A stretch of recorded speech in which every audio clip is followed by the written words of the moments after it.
Assalamualaikum warahmatullahi wabarakatuh.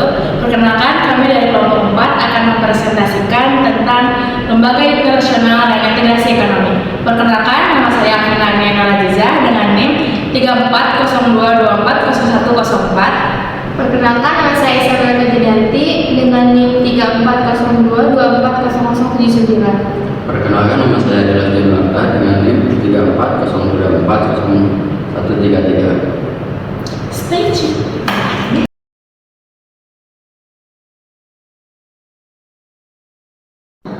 Lembaga internasional adalah organisasi yang dibentuk oleh dua negara atau lebih untuk mencapai tujuan bersama dalam bidang politik, ekonomi, sosial, dan keamanan.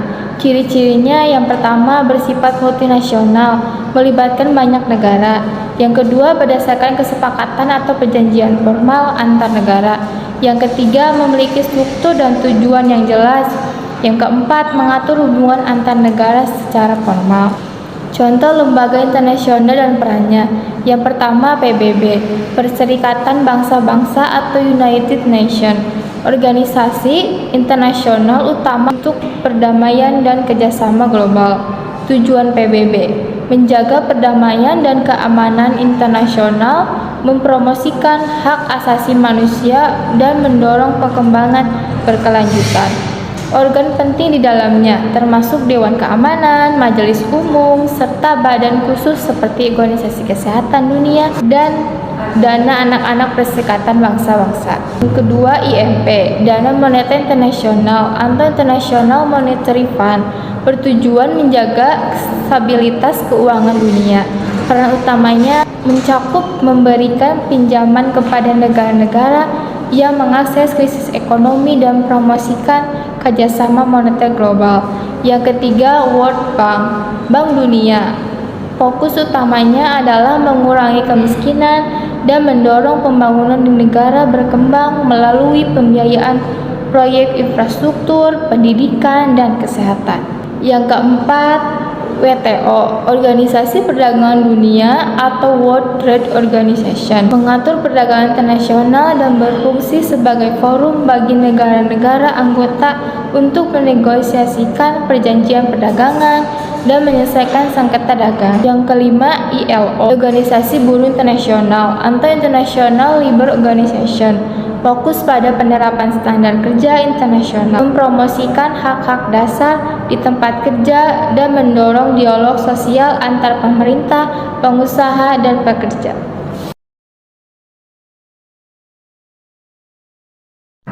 Integrasi ekonomi adalah proses kerjasama antara negara di bidang ekonomi untuk membentuk kawasan yang terkoordinasi. Tujuannya adalah meningkatkan efisiensi, memperkuat posisi ekonomi bersama, dan menciptakan pertumbuhan yang saling menguntungkan. Tujuan integrasi ekonomi adalah mendorong perdagangan bebas antar negara, memperluas pasar sehingga produksi dan ekspor meningkat, meningkatkan daya saing global dengan kekuatan ekonomi bersama, menciptakan kesejahteraan bersama lewat kerjasama ekonomi yang saling mendukung. Tahapan integrasi ekonomi. Yang pertama ada Free Trade Area atau FTA. Negara-negara anggota sepakat menghapus tarif dan hambatan perdagangan antar mereka. Namun, tiap negara masih bebas menetapkan tarif terhadap negara luar. Contohnya, ASEAN Free Trade Area, di mana barang dari sesama negara ASEAN bisa masuk dengan tarif rendah atau nol.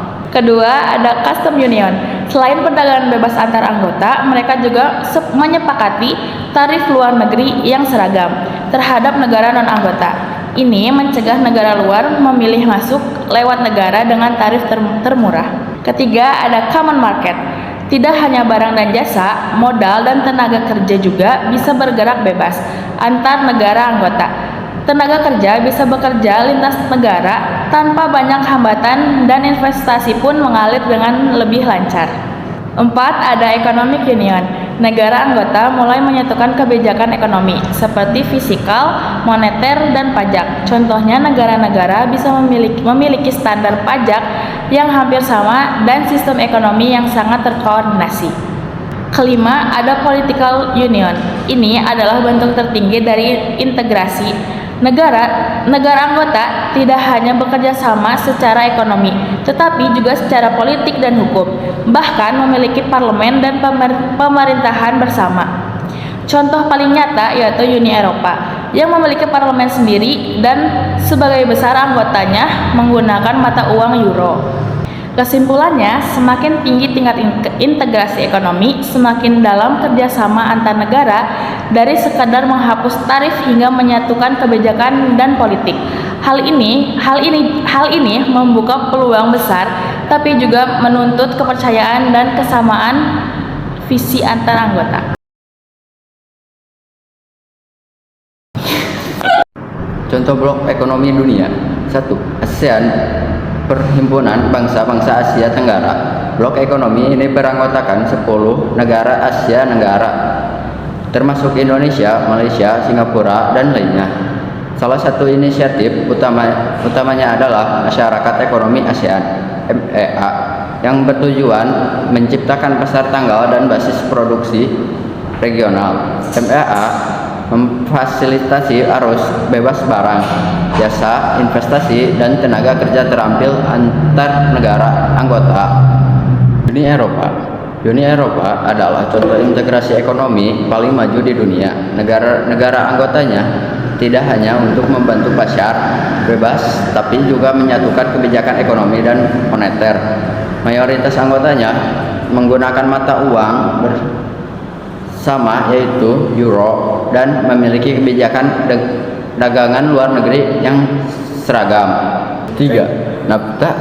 NAFTA USMCA awalnya dikenal sebagai NAFTA North American Free Trade Agreement, yang terdiri dari Amerika Serikat, Kanada, dan Meksiko.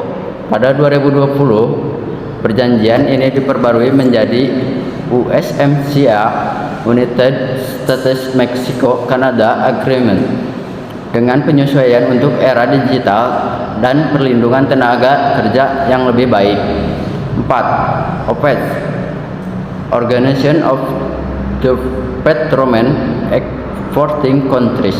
OPEC adalah organisasi negara penghasil minyak seperti Arab Saudi, Irak, dan Venezuela. Fokus utamanya adalah mengkoordinasikan dan menstabilkan produksi minyak dunia agar harga tetap stabil dan menguntungkan bagi negara anggota.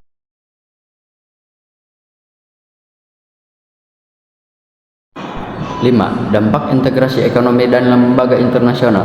Integrasi ekonomi dan kehadiran lembaga internasional membawa berbagai dampak, baik positif yang maupun negatif, bagi negara-negara di dunia. Dampak positif. 1. Peningkatan ekspor dan impor perdagangan menjadi lebih lancar karena tarif rendah atau bahkan dihapus, sehingga produksi lebih kompetitif. 2. Mendorong pertumbuhan ekonomi. Dengan kerjasama antar negara, investasi meningkatkan dan produksi lebih efisien. 3. Transfer teknologi dan investasi. Negara berkembang bisa menerima alih teknologi dan masuknya modal asing dan negara maju. 4. Penyerapan tenaga kerja. Peluang kerja terbuka lebih luas baik di dalam negeri maupun antar negara anggota integrasi ekonomi. Dampak negatif. 1. Kesenjangan antar negara. Negara yang lebih kuat ekonominya bisa tumbuh lebih cepat, sementara yang lemah tertinggal. 2. Ketergantungan ekonomi. Negara menjadi bergantung pada negara lain dalam ekspor, impor teknologi, bahkan bantuan. 3. Industri kecil bisa kalah saing. Produksi lokal yang belum siap bersaing bisa tergeser oleh produk asing yang lebih murah dan berkualitas. 4. Konflik kepentingan antar anggota. Setiap negara punya prioritas berbeda-beda. Ini bisa memicu penghambatan atau ketegangan dalam pengambilan keputusan bersama.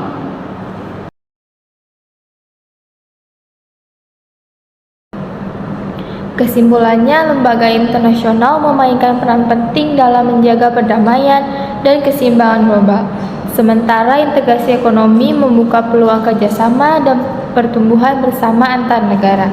Ajakannya, sebagai warga negara, kita juga punya peran memahami kerjasama global dan mendukung upaya bangsa kita agar aktif berkontribusi di dunia internasional. Sekian pembahasan dari kami. Mohon maaf bila ada kesalahan. Wassalamualaikum warahmatullahi wabarakatuh.